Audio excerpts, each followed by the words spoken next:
ये कहानी है 38 साल के केनिची हमाडा की, जो लगातार 7 दिनों तक अपने ऑफिस में दिन और रात काम करता रहा, जिस वजह से उसकी तबीयत खराब हो गई और फिर वो काम छोड़कर एक गांव में रहने आ गया और यहाँ आकर वो खेती बाड़ी करने लगा। उसकी जिंदगी ऐसे ही अच्छी चल रही थी। एक दिन वो एक टीवी शो देखता है जिसमें एक लड़के को एक गॉडेस दूसरी दुनिया में भेज देती है। उस लड़के के पास उसकी स्टेटस विंडो होती है, जिसके बाद एक दिन खाना बनाते हुए वो अचानक ही गायब हो जाता है और फिर वो खुद को पाता है एक अलग ही दुनिया में। उसे समझ नहीं आता कि उसके साथ क्या हो रहा है। ये दुनिया बहुत खतरनाक होती है। उसे कुछ भी समझ नहीं आता। वो यहाँ अपना स्टेटस ओपन करने की कोशिश करता है, जो ओपन हो भी जाता है और अब वो समझ चुका है कि वो एक दूसरी दुनिया में आ चुका है। जिसके बाद केनिची देखने लगता है क्या उसके पास कोई मैजिक और स्किल है, लेकिन ऐसा उसे कुछ दिखाई नहीं देता। तभी वो एक ऑप्शन पर क्लिक करता है और उसके सामने एक विंडो ओपन होती है जिसमें ऑनलाइन शॉपिंग थी। साथ ही उसके पास एक आइटम बॉक्स भी होता है जिसमें वो चीजें रख सकता है और ये ट्राई करने के लिए वो कुछ घास लेकर उस आइटम बॉक्स में डालता है जो उसमें स्टोर हो जाती है और इसके बाद वो उस घास को बाहर भी निकाल देता है और कहता है वाह, ये तो बहुत बढ़िया चीज है। लेकिन तभी उसे भूख लगाती है, इसीलिए वो कुछ ऑर्डर करने के बारे में सोचता है, लेकिन वो ऐसा नहीं कर पाता पर्याप्त बैलेंस ना होने के कारण। साथ ही उसे ये भी पता चलता है कि वो ऑनलाइन शॉपिंग में चीजों को बेच भी सकता है और चीजें बेचकर उसे पैसे मिलेंगे, लेकिन उसके पास तो कुछ बेचने के लिए भी नहीं होता। लेकिन तभी उसकी नजर स्केलेटन के अंदर धसी तलवार पर जाती है, जिसके बाद वो उस तलवार को बेचकर काफी सारे पैसे कमाता है और फिर थोड़ा दूध और ब्रेड खरीदता है। जिसके बाद वो एक शॉवल खरीदकर उस स्केलेटन को जमीन में दफना देता है और उससे कहता है तुम्हारी वजह से आज मेरी जान बच पाई है, शुक्रिया। जिसके बाद केनिची एक साइकिल खरीदकर जंगल से बाहर निकलने लगता है और इसके कुछ देर बाद वो दूध पीता है और फिर आसपास के इलाके का मुआयना करता है और इसके बाद फिर से आगे बढ़ने लगता है और फिर शाम के वक्त एक जगह रुककर अपना छोटा सा कैंप लगाता है। जिसके बाद अपने लिए स्वादिष्ट भोजन बनाता है और जब वो ये खाना खाता है उसे बहुत अच्छा लगता है। लेकिन तभी हम देखते हैं कि वहाँ कुछ मॉन्स्टर्स आ जाते हैं और जैसे ही केनिची उन्हें देखता है वो घबरा जाता है और इसके बाद वो अपने ऑनलाइन स्टोर में कोई हथियार ढूंढने लगता है। वो मॉन्स्टर्स धीरे धीरे उसकी ओर बढ़ रहे थे। जिसके बाद वो कुछ पटाखे और एक गैस टॉर्च खरीद लेता है और इन्हें जलाकर उन भेड़ियों की ओर फेंक देता है। धुएं की वजह से वो भेड़िए केनिची से दूर तो होते हैं लेकिन भागते नहीं। जिसके बाद केनिची किसी और चीज को ढूंढने लगता है और इसके बाद वो एक गुलेल खरीद लेता है और इसके बाद वो उस गुलेल से इन भेड़ियों पर पत्थर मारने लगता है और पत्थर लगने की वजह से वो भेड़िए बेहोश हो रहे थे। ऐसे ही लगातार केनिची गुलेल चलाता रहता है। वो भेड़िए वहाँ से भाग जाते हैं। जिसके बाद केनिची तुरंत अपनी बाइसिकल से यहाँ से भागना शुरू करता है। वो रात के वक्त ही एक टॉर्च की मदद से आगे बढ़ रहा था और ऐसे ही वो रात भर बस आगे बढ़ता रहता है। जिसके बाद सुबह होती है और हम केनिची को एक जगह पड़े हुए देखते हैं। जिसके बाद वो होश में आता है। अब जैसे वो आगे बढ़ने की कोशिश करता है, ये जंगल बहुत घना होता है, इसीलिए वो एक पेड़ पर एक सीढ़ी लगाकर एक दूरबीन से दूर देखने की कोशिश करता है। और हाँ, ये सारा सामान वो ऑनलाइन शॉपिंग से खरीद रहा है। सामने उसे काफी बड़ी दीवार नजर आती है। केनिची सोचता है कि अब वो इस शहर में जाकर और पैसे कमा पाएगा, क्योंकि अब उसके पास बहुत कम पैसे बचे हैं। साथ ही अब बारिश भी होने लगी है।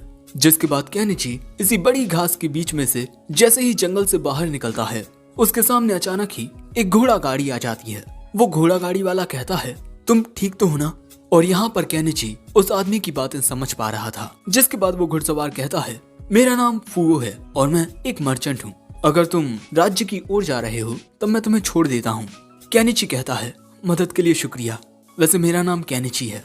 यहाँ एक लड़की भी बैठी हुई है, ये भी शहर जा रही है। जिसके बाद फूयो पूछता है कि तुम दहलिया राज्य की ओर क्यों जा रहे हो? केनिची कहता है मैं वहाँ कोई बिजनेस करूंगा। और तभी हम देखते हैं कि उसके सामने बैठी हुई लड़की हाथों से कुछ इशारे करती है और अचानक ही उसके हाथों में एक गिटार आ जाता है, जो देख केनिची हैरान हो जाता है। फूयो बताता है कि इस लड़की के पास एक आइटम बॉक्स है और आइटम बॉक्स काफी रेयर होता है। जिसके बाद ये लोग ऐसे ही आगे बढ़ते रहते हैं। ये एक नदी को पार करते हैं और इस वक्त ये लड़की एक गाना गा रही थी और धीरे धीरे ये लोग शहर के करीब पहुंच जाते हैं और फिर इस बड़े से दरवाजे से गुजरकर ये लोग आते हैं टाउन के अंदर। जिसके बाद हम देखते हैं कि वो लड़की अपनी मंजिल पर पहुंचकर इनसे अलविदा कहकर चली जाती है। वहीं केनिची फूयो की मदद करता है उसका सामान रखवाने में, और क्योंकि फूयो उसे यहाँ तक लेकर आया है इसीलिए केनिची उसे एज अ थैंक्स एक पोटली देता है। इस पोटली में काली मिर्च होती है। फूयो कहता है, हे तुम इतनी खतरनाक चीज बेचने वाले हो, मेरी बात सुनो। बाकोपा द स्पाइस सिंडिकेट को मसालों का पूरा अधिकार है। अगर तुम पर उनकी नजरें आ गईं, तब तुम्हारे लिए ये बिल्कुल भी अच्छा नहीं होगा। अब इसके बाद फूयो इस काली मिर्च के बदले में केनिची को पैसे देने वाला था, लेकिन केनिची पैसे लेने से मना कर देता है। लेकिन फूयो कहता है, हम मर्चेंट चीजों को कम दाम पर जरूर खरीदते हैं, लेकिन फ्री में नहीं, क्योंकि फ्री से ज्यादा महंगा कुछ नहीं होता। जिसके बाद केनिची उससे पैसे ले लेता है और फिर फूयो यहाँ से चला जाता है। जिसके बाद केनिची इन पैसों को अपने एन में कन्वर्ट करता है, जो कि बहुत ज्यादा होते हैं। अब इसके बाद शाम हो जाती है और केनिची एक रेस्टोरेंट में आता है। एक मेड उससे कहती है, डालिया के बेस्ट रेस्टोरेंट में आपका स्वागत है। केनिची कहता है उसे यहाँ एक कमरा चाहिए। वो मेड बताती है, खाने पीने के बिना एक कमरा आपको 1 कॉपर कॉइन में पड़ेगा। केनिची इसके लिए ही राजी हो जाता है और वो 1 कॉपर कॉइन जमा कर देता है। वो लड़की कहती है, आपने काफी अलग प्रकार के कपड़े पहने हैं, क्या आप कोई राहगीर हो? वो कहता है, नहीं, मैं यहाँ एक बिजनेस ओपन करने आया हूँ। लेकिन उसे पता चलता है कि अगर उसे पढ़ना लिखना और कैलकुलेट करना नहीं आता है तब वो मर्चेंट्स गिल्ड में रजिस्टर नहीं कर पाएगा। केनिची कहता है, मुझे पढ़ने और लिखने में दिक्कत होगी, लेकिन मैं कैलकुलेट कर सकता हूँ। जिसके बाद वो मेड केनिची से एक छोटा सा सवाल पूछती है और फिर इस बात से हैरान हो जाती है कि केनिची ने उसे बिल्कुल सही जवाब दिया। जिसके बाद केनिची उसे अपना नाम बताता है ताकि वो उसके नाम को रजिस्टर कर दे। वो केनिची को अपना नाम भी बताती है, अज़ेलिया। तभी केनिची कहता है, हे अज़ेलिया, क्या तुम मुझे इस देश की भाषा पढ़ना और लिखना सिखा सकती हो? बदले में मैं तुम्हें एक दूसरे देश की बहुत ही अच्छी कैंडी दूंगा। और इसके बाद जब अज़ेलिया उन कैंडीज को टेस्ट करती है तब भैया उसका स्वाद बहुत ही अच्छा होता है। इन कैंडीज को खाकर अज़ेलिया को बिल्कुल किसी नोबल की तरह फील हो रहा था। तभी अज़ेलिया कहती है, अगर उन लोगों को पता चल गया कि मेरे पास ये है तब वो इसे मुझसे छीन लेंगे। अरे नहीं, अब मैं क्या करूं? अगले सीन में हम देखते हैं कि अज़ेलिया केनिची को लिखना और पढ़ना सिखाने लगती है और केनिची थोड़ी ही देर में लिखना और पढ़ना सीख जाता है। जो देख अज़ेलिया कहती है, तुम तो बहुत ही ज्यादा होशियार हो, तुम जरूर एक बहुत बड़े मर्चेंट बनोगे। मुझे तो लगता है कि मुझे तुम्हारी प्रेमिका बन जाना चाहिए। केनिची कहता है, ये तुम क्या बोल रही हो, मैं तुम्हारे पिता की उम्र का हूँ।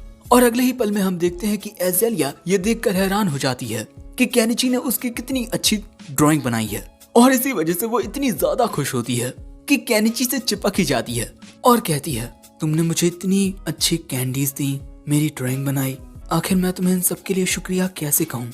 जिसके बाद वो केनिची को बिस्तर पर पटक देती है। फिर केनिची के कमरे की बत्ती गुल हो जाती है।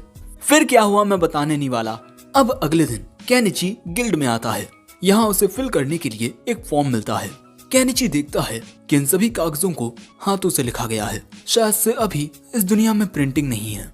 जिसके बाद केनिची सभी चीजें लिखकर उस फॉर्म को एक रिसेप्शनिस्ट को दे देता है और उसकी रजिस्ट्रेशन फीस 1 सिल्वर कॉइन होती है। लेकिन ये तो बहुत ज्यादा होते हैं, इसीलिए केनिची कहता है, मैं आपको ये पैसे इंस्टॉलमेंट में दूं तो चलेगा?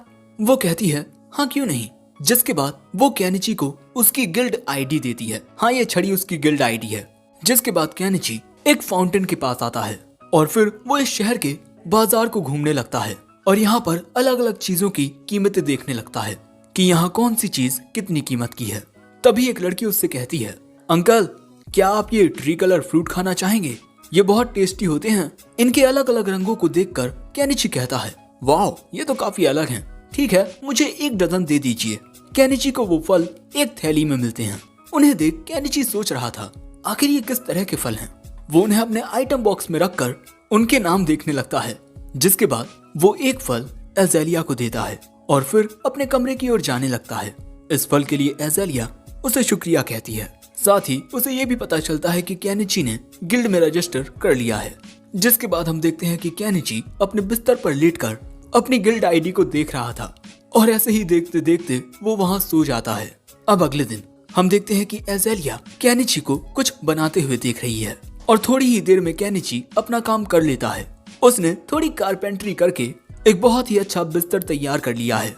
जिसके बाद केनिची इसी तरह लकड़ी से कपड़े टांगने की ये चीजें बनाता है। एजेलिया देखती है कि जिन क्लॉथ स्पिन्स का वो इस्तेमाल करती है ये तो उनसे बहुत ही बढ़िया हैं और वो तो बहुत आसानी से टूट भी जाती हैं। इसीलिए एजेलिया पूछती है, क्या तुम इन्हें बेचने वाले हो? केनिची सोचता है, क्या ये फायदेमंद होगी? जिसके बाद हमें बाजार का सीन दिखाया जाता है और यहाँ केनिची एक आंटी के पास आकर पूछता है, क्या मैं अपनी दुकान आपके बगल वाली जगह पर लगा सकता हूँ? वो कहती हैं, हाँ क्यों नहीं। और केनिची अपने आइटम बॉक्स में से अपनी दुकान निकाल लेता है। आंटी कहती हैं, वाह आपके पास तो आइटम बॉक्स है। केनिची कहता है, हाँ छोटा सा आइटम बॉक्स।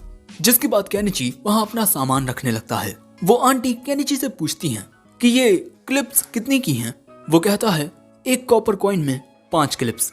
वो आंटी कहती हैं, ठीक है मैं ऐसी 5 खरीदना चाहती हूँ।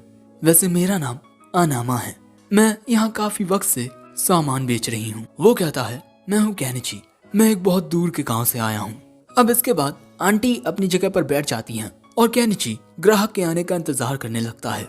और ऐसे ही कुछ वक्त गुजरता है और थोड़ी ही देर में इनकी दुकानों पर ग्राहक आने लगते हैं। काफी लोग केनिची का सामान खरीदते हैं। जिसके बाद एक मेड आती है केनिची की दुकान पर और वो ये क्लिप्स लेकर चली जाती है। लंच ब्रेक के दौरान आंटी कहती हैं, तुम्हारी ये क्लिप्स तो काफी अच्छे से बिक रही हैं। जिसके बाद हमें पता चलता है कि केनिची ने कुछ मुनाफा कमा लिया है। वो इन्हें ही बेचकर एक काफी अच्छी जिंदगी जी सकता है। लेकिन दूसरे लोग भी फिर इसी तरह से चीजें बेचना शुरू कर देंगे। लेकिन तभी उसकी दुकान पर एक आदमी आता है। केनिची नोटिस करता है कि इसके कपड़े काफी अच्छे हैं और इसके पास एक तलवार भी है, जिसका मतलब इसका स्टेटस काफी अच्छा होगा। जिसके बाद ये आदमी केनिची से एक चाकू लेकर उसे देखने लगता है। इस चाकू में अलग ही चमक होती है। जिसके बाद वो इसकी धार चेक करता है। एक ही बार में काफी सारी रस्सियां ये आसानी से काट देता है और फिर इसकी कीमत पूछता है। केनिची कहता है, एक की कीमत है 2 सिल्वर कॉइन। वो आदमी कहता है, ये काफी महंगी है लेकिन इनकी क्वालिटी बहुत अच्छी है। वैसे क्या आपके पास इससे कुछ बड़ा है? ये बात सुन केनिची अपनी शॉपिंग साइट में एक अच्छा सा वेपन देखने लगता है और तभी उसे एक चीज मिलती है। ये एक हंटिंग स्वॉर्ड है। वो आदमी इस स्वॉर्ड को निकाल कर देखता है। असल में ये एक बहुत बढ़िया कटाना होती है। वो आदमी इस कटाना की खूबसूरती देखकर हैरान हो जाता है और इसकी कीमत पूछता है। केनिची बताता है, 1 गोल्ड कॉइन। वो आदमी कहता है कि ये बहुत कीमती है लेकिन बहुत खूबसूरत भी, मैं क्या करूं? केनिची को लगता है कि कहीं उसने कुछ ज्यादा ही कीमत तो नहीं बता दी। लेकिन तभी अचानक उसके सामने एक लड़की आ जाती है। वो देखता है कि ये तो एक बिल्ली जैसी इंसान है। वो लड़की केनिची की कंध ले रही है। लेकिन तभी उसके सिर पर एक मुक्का लगता है। हम देखते हैं कि ये उसके ही नस्ल के दूसरे लोग थे। लेकिन ये आदमी है तो ये मॉन्स्टर की तरह लगेंगे, ये लड़की है तो क्यूट लगेगी और इसका नाम मियाले है। लेकिन तभी अचानक केनिची उन बीस्ट को देखकर डर जाता है। ये सभी हैं बीस्ट फॉक। केनिची बताता है कि जिस गांव से वो आया है उस गांव में बीस्ट फॉक नहीं है। लेकिन तभी एक बलौटा केनिची के दुकान की छत पर चढ़ के उस पर लगी हुई चादर को उतार कर उसे अपने हाथों में रखकर कहता है, मैं ये खरीदना चाहता हूँ। केनिची के दिमाग में आता है कि उसे इस चादर को बेचकर दूसरी चादर खरीदनी चाहिए। जिसके बाद वो इस चादर की कीमत 3 कॉपर कॉइन बताता है। लेकिन उस बिलौटे को ऐसी 3 चादर चाहिए जिनकी कीमत 9 कॉपर कॉइन हुए। लेकिन केनिची इन्हें डिस्काउंट देगा और इनके सिर्फ 8 कॉपर कॉइन लेगा। लेकिन इन बेचारों के पास 8 कॉपर कॉइन नहीं होते। तब केनिची कहता है, तब तुम लोग मुझे 2 सिल्वर कॉइन दे दो और मैं तुम लोगों को 2 कॉपर कॉइन वापस करूंगा। लेकिन उसकी ये बात सुन ये सभी उसे बहुत अजीब ढंग से घूरने लगते हैं। लेकिन तभी ये आदमी कहता है कि वो दुकानदार बिल्कुल सही कह रहा है। जिसके बाद हम देखते हैं कि ये लोग खरीदारी करके चले जाते हैं। और इसके बाद ये आंटी जी बताती हैं कि वो सभी केनिची को इसीलिए घूर रहे थे क्योंकि उन्हें कैलकुलेशन करने में दिक्कत आती है। तभी ये आदमी कहता है, तुम काफी भरोसेमंद हो, मैं ये खरीदने के लिए तैयार हूँ। जिसके बाद केनिची रेस्टोरेंट में आकर अपनी 5 रातों का किराया दे देता है। दूसरी ओर एक महल में केनिची की क्लिप को देखते हुए एक लड़की कहती है, तुम्हें इतनी अच्छी चीज इतने सस्ते में मिल गई। मार्गरेट तुम कल जाना और ऐसी और भी क्लिप्स खरीद कर लाना। लेकिन अगले ही पल में ये मैडम जी डिसाइड करती हैं कि हम ये चीज अपनी कंपनी में बेचेंगे। हमारी मेलो ट्रेडिंग कंपनी का एक उसूल है कि कभी भी एक अपॉर्चुनिटी को अपने हाथों से ना जाने दो। जिसके बाद ये मैडम अपने पिता के पास जाने लगती हैं। दूसरी ओर हम देखते हैं कि केनिची शाम के वक्त नहा रहा होता है और तभी वो अपनी ऑनलाइन शॉप में देखता है कि वो वहां से बाथ ड्रम भी खरीद सकता है। और इसके बाद वो सोचने लगता है कि वो ड्रम में पानी भरकर नीचे से उस पर आग लगाकर पानी को गर्म कर सकता है और उसमें नहा सकता है। अब रात के वक्त वो इसी से रिलेटेड काम करने लगता है और सोचता है कि आखिर उसकी ये ऑनलाइन शॉपिंग वाली चीज काम कैसे करती है, क्योंकि उसकी ये जो स्टेटस विंडो है वो उसके अलावा किसी और को दिखाई नहीं देती। साथ ही केनिची इस विंडो को छू भी सकता है, लेकिन इस विंडो में से आखिर चीजें आती कहां से हैं? कहीं उसके साथ कोई स्कैम तो नहीं हो रहा कि उसे अभी चीजें मिलती रहेंगी, बाद में कोई उसकी आत्मा को उससे छीन लेगा, और आखिर वो इस दूसरी दुनिया में आया ही क्यों है? और इसी बारे में सोचते हुए वो बिस्तर पर लेट जाता है, क्योंकि भैया किसी सवाल का जवाब तो मिलने वाला नहीं है। और इसके बाद हमें जंगल का सीन दिखाया जाता है, जहां हम एक कबूतर जैसे पक्षी को शायद उसके घोंसले में जाते हुए देखते हैं। और तभी एक लड़की एक डंडा लेकर उस कबूतर को उससे मारकर कुचलने लगती है और रात के वक्त वो आग जलाकर उसी कबूतर को खाती है। इस लड़की की हालत बहुत बुरी थी, इसे आज तक कभी भी पेट भर खाना नहीं मिला। तभी उसे किसी की आवाज आती है, वो घबराकर तुरंत आग को बुझा देती है और जंगल में छुपने के लिए भाग जाती है। और यहीं पर ये एपिसोड 1 एंड होता है। एपिसोड 2 की शुरुआत में हम देखते हैं कि केनिची अपनी ऑनलाइन शॉपिंग से जिरकोनियम और कट ग्लास खरीदकर उनके ऐसे आभूषण बनाकर बेच रहा है, ये सोचते हुए कि भले से ही ये असल हीरे जवाहरात ना हों, लेकिन किसी औरत के मन को तो ये भा ही लेंगे। केनिची हमेशा ही बहुत अच्छे अच्छे आइटम्स लेकर आता है, इसीलिए ये आंटी उससे पूछती हैं कि उसका सप्लायर कौन है। वो कहता है ये तो आंटी जी सीक्रेट है। तभी वहाँ ये मेड आकर कहती है मुझे कुछ क्लॉथ स्पिन्स खरीदने हैं, और केनिची ये सुनकर हैरान हो जाता है कि उसे 100 क्लॉथ स्पिन्स खरीदने हैं। लेकिन वो लड़की मजाक नहीं कर रही, क्योंकि उसके पास पैसे भी होते हैं। जिसके बाद केनिची इन क्लॉथ स्पिन्स को गिनने लगता है। तभी उस मेड की नजर इन आभूषणों पर जाती है, जिसके बाद वो एक नेकलेस को देखती है। केनिची कहता है कि इसकी कीमत 6 छोटे सिल्वर कॉइन है। जिसके बाद वो मेड कहती है मुझे ये खरीदना है, और इसी तरह वो सामान लेकर यहाँ से चली जाती है। जिसके बाद हम देखते हैं कि लगातार केनिची की दुकान का सामान बिकता रहता है, और फिर ऐसे ही शाम हो जाती है। और तभी उसकी दुकान पर ये बीस्ट फॉक आते हैं। केनिची को लगता है कि ये लोग जो कपड़ा यहाँ से खरीद कर लेकर गए थे उसकी कंप्लेन लेकर आए हैं। लेकिन तभी ये कैट गर्ल मियाले केनिची को स्मेल करके कहती है मैं जानती थी तुम में से मसालों की खुशबू आ रही है। और तभी ये सभी बीस्ट फॉक केनिची से कहते हैं प्लीज हम आपके मसाले खरीदना चाहते हैं। मियाले के जरिए हम जान चुके हैं कि आपके पास मसाले हैं। लेकिन तभी आंटी आकर कहती हैं ये यहाँ पर नया है, और अगर बाकोपा की नजरें इस पर आ गई तब इसके साथ बहुत बुरा हो सकता है। जो बात सुन वो सभी बीस्ट फॉक कहते हैं प्लीज आप कुछ कीजिए ना। वहाँ पर जो लोग खड़े होकर ये सब देख रहे थे वो भी कह रहे थे अगर ये बाकोपा की नजरों में आ गया तो वो इसकी हालत बहुत बुरी कर देंगे। अब ये सारी बातें सुनने के बाद केनिची उन लोगों से कहता है मैं तुम सबको मसाले तो नहीं बेच सकता, लेकिन वो खाना जरूर खिला सकता हूँ जिसमें मसाले डरते हैं। हम टाउन की बाहर वाली नदी के पास खाना खाएंगे, ओके? और ये बात सुन वो सभी बहुत ज्यादा खुश हो जाते हैं और केनिची को उठाकर वहाँ से भागकर जाने लगते हैं। अब रात के वक्त हम देखते हैं कि ये सभी नदी किनारे होते हैं। केनिची ने खाना बनाने की सारी सामग्री निकाल ली थी। इनके साथ अनामा आंटी भी होती हैं, और यहाँ अनामा आंटी गाजरों को देखकर हैरान हो गई थी कि ये किस तरह की सब्जियां हैं। जिसके बाद ये बीस्ट फॉक नदी में से कुछ मछलियां पकड़ती हैं। फिर आंटी गाजर काटती हैं और मियाले सूप बनाने लगती है, और केनिची मछली को काट के उस पर मसाले छिड़कता है और फिर सभी कटी हुई सब्जियों को तलता है। और यहाँ पर इन सभी को खाने की बहुत अच्छी खुशबू आ रही थी, और फिर खाना बनकर तैयार हो जाता है। और इन लोगों को ये खाना इतना अच्छा लगता है कि ये उसे भुक्कड़ों की तरह खाने लगते हैं। आंटी भी कहती हैं आज से पहले उन्होंने इतना अच्छा खाना कभी नहीं खाया। तभी ये बीस्ट फॉक कहते हैं काश इतने अच्छे खाने के साथ हमारे पास शराब भी होती। और अगले ही पल में केनिची शराब ऑर्डर कर लेता है और कहता है आज तुम सभी इस पार्टी को अच्छे से एंजॉय करो, लेकिन यहाँ पर जो हुआ वो कभी किसी को मत बताना। जिसके बाद ये सभी शराब पीते हैं। अब यहाँ आंटी कहती है इतना अच्छा होना तुम्हारे लिए नुकसानदायक हो सकता है। लेकिन तभी मियाले थोड़ी और शराब लेने आती है। उसे शराब देते हुए केनिची अपना नाम बताकर उससे उसका नाम पूछता है। वो अपना नाम मियाले बताती है। तभी ये लोग भी अपना नाम बताते हैं। इसका नाम है नियांची, ये बीच वाला नियामेलो, और आखिर का नियाकेरो। मियाले कहती है हमें तुमसे मिलकर अच्छा लगा। केनिची कहता है मुझे भी तुम सबसे मिलकर अच्छा लगा। जिसके बाद ये तीनों अपने कपड़े उतारने लगते हैं, और फिर मियाले भी अपने कपड़े उतार कर पानी में बाकी सबके साथ कूद जाती है। तभी केनिची उन सभी को एक साबुन देता है, जिसके बाद ये लोग साबुन भी लगाते हैं और इन सभी को नहाने में बहुत मजा आ रहा था। जिसके बाद केनिची टॉवल से मियाले को पोंछता भी है, जिसके बाद ये सभी थकान के मारे सो जाते हैं। लेकिन मियाले केनिची के ऊपर जाकर सोती है। और दोस्तों, आज रात तारे बहुत प्यारे लग रहे थे। अब अगले दिन एज़ेलिया केनिची से पूछती है कि कल रात वो कहाँ था। केनिची बताता है कि कल रात मैं टाउन के बाहर कुछ बीस्ट फॉक के साथ घूम रहा था। एज़ेलिया कहती है, तुम बीस्ट वुमन के साथ घूम सकते हो, पर मेरे साथ नहीं, हाँ? जिसके बाद वो केनिची की शर्ट साफ करती है और उसमें से मियाले के रेशे बाहर गिरते हैं। और फिर एज़ेलिया यहाँ से चली जाती है और अब शायद वो केनिची से नाराज हो गई है। अब इसके बाद केनिची अपनी दुकान लगाता है और यहाँ वो मेड आती है अपनी मालकिन के साथ, और ये मोहतरमा काफी खूबसूरत होती हैं।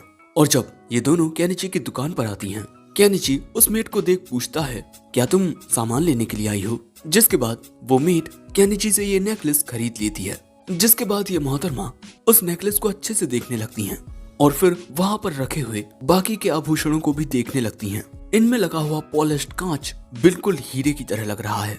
जिसके बाद ये केनिची से कहती हैं, अगर तुम्हारे पास ऐसा ही और सामान है तब मैं उसे देखना चाहती हूँ। जिसके बाद केनिची अपने आइटम बॉक्स से कुछ और नेकलेसेस बाहर निकालता है। ये मोहतरमा देखकर हैरान हो जाती हैं कि केनिची के पास एक आइटम बॉक्स भी है। और इसके बाद वो उससे कहती हैं, मैं तुम्हारे साथ कुछ बात करना चाहती हूँ। मैं प्रिमूला हूँ, मेलो ट्रेडिंग कंपनी के मालिक की बेटी, और मैं चाहती हूँ कि तुम मेरे पिता से मिलो। तभी आंटी केनिची को बताती हैं कि ये लोग डालिया के सबसे बड़े ट्रेडर्स हैं और जो बॉस मेलो हैं वो एक बहुत ही अच्छे इंसान हैं। जिसके बाद हम देखते हैं कि केनिची एक घोड़ा गाड़ी में बैठकर इन दोनों के साथ जाने लगता है। और यहाँ मेड मार्गरेट केनिची को एक कपड़ा देती है। वो देखता है कि इसमें क्लॉथ स्पिन्स हैं। प्रिमूला बताती है कि उसने एक क्राफ्टमैन से इन क्लॉथ स्पिन को रिक्रिएट करवाया है, लेकिन वो बीच का मेटल पार्ट नहीं बना पाया और उसने कहा कि इसे बनाने के लिए एडवांस टेक्नोलॉजी का यूज किया गया है।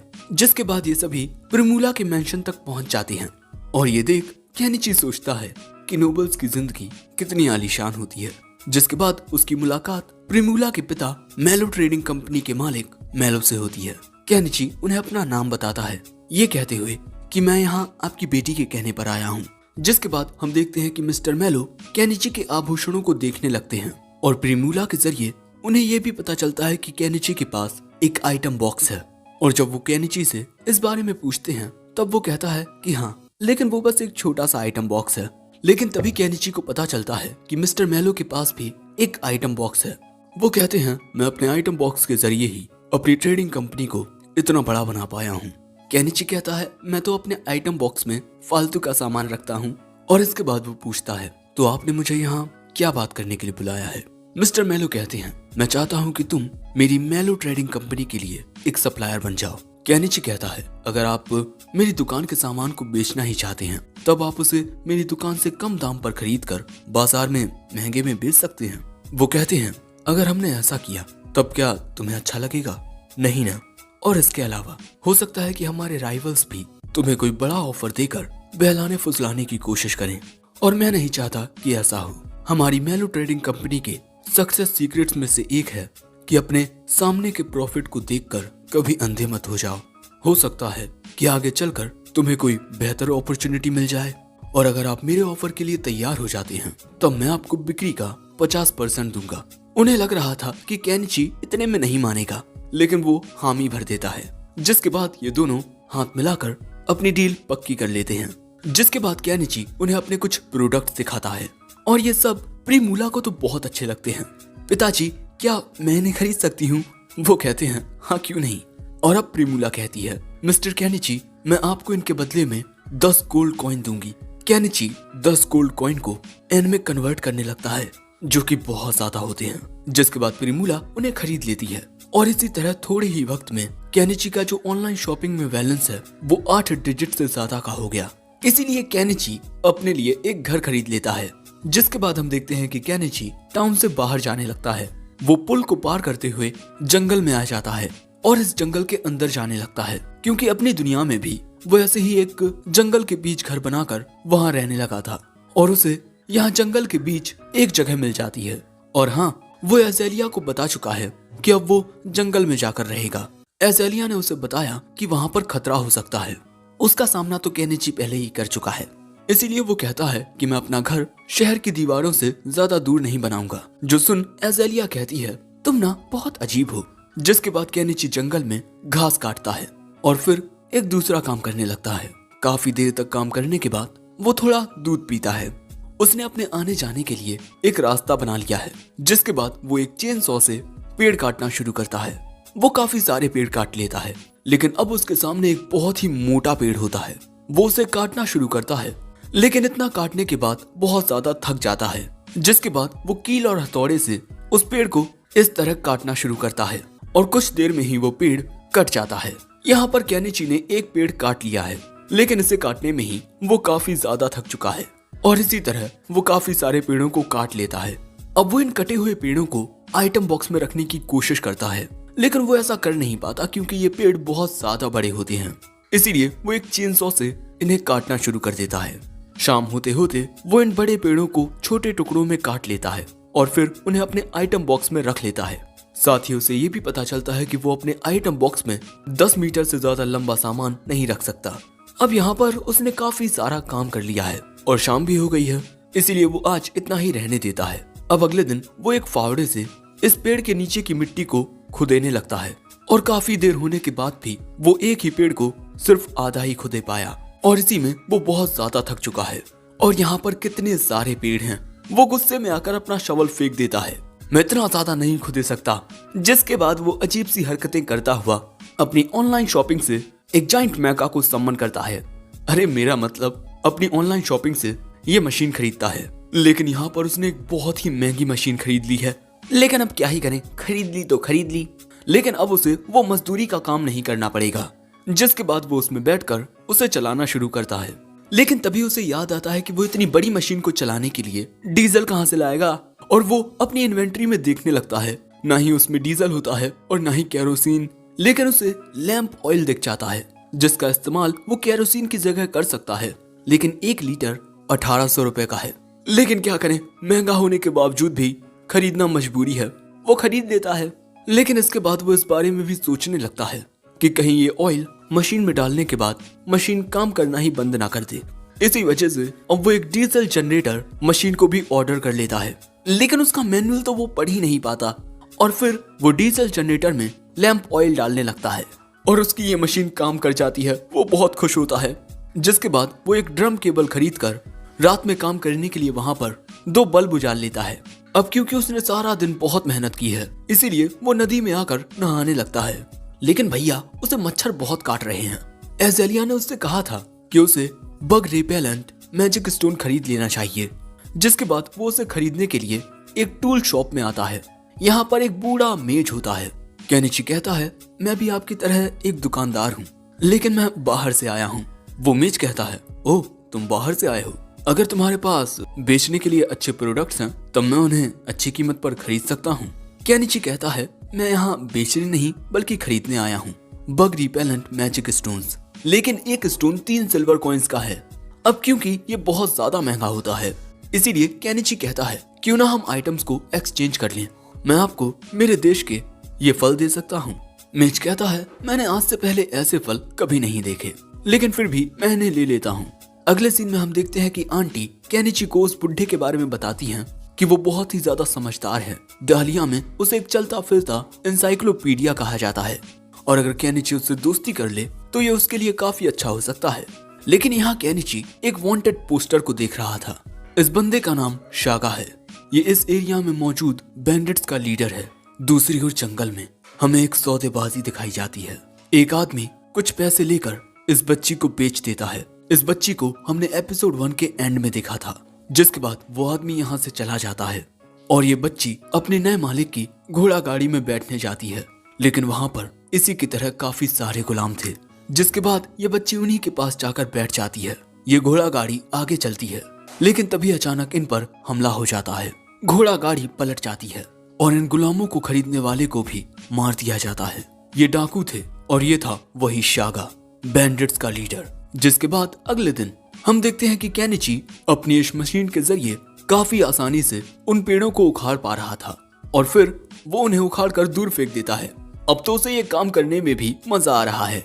वो बहुत आसानी से और तेजी से इन सभी पेड़ों को उखाड़ता जा रहा था और बस कुछ ही देर में वो अपना सारा काम कर लेता है और इसके बाद मशीन के ऊपर चढ़ के कहता है, इस नई दुनिया में एक आरामदायक जिंदगी जीने के लिए मैं इस जगह जंगल के बीचों बीच अपना एक लकड़ी का घर बनाऊंगा। लेकिन हाँ यार, ये मशीन खरीदने के बाद मेरे पास अब ज्यादा पैसे नहीं बचे, मुझे और सामान बेचना पड़ेगा। एंड गाइस, यहीं पर एपिसोड 2 एंड होता है। सो क्या लगता है, क्या केनिची अपनी मनचाही जिंदगी जी पाएगा? तुम लोग अपने ओपिनियन कमेंट बॉक्स में शेयर कर सकते हो और ये भी बता देना कि ये वीडियो कैसा लगा। वीडियो पसंद आया हो तो लाइक कर देना, चैनल पर नए आए हो तो सब्सक्राइब करते जाना और इसे अपने दोस्तों के साथ शेयर भी कर देना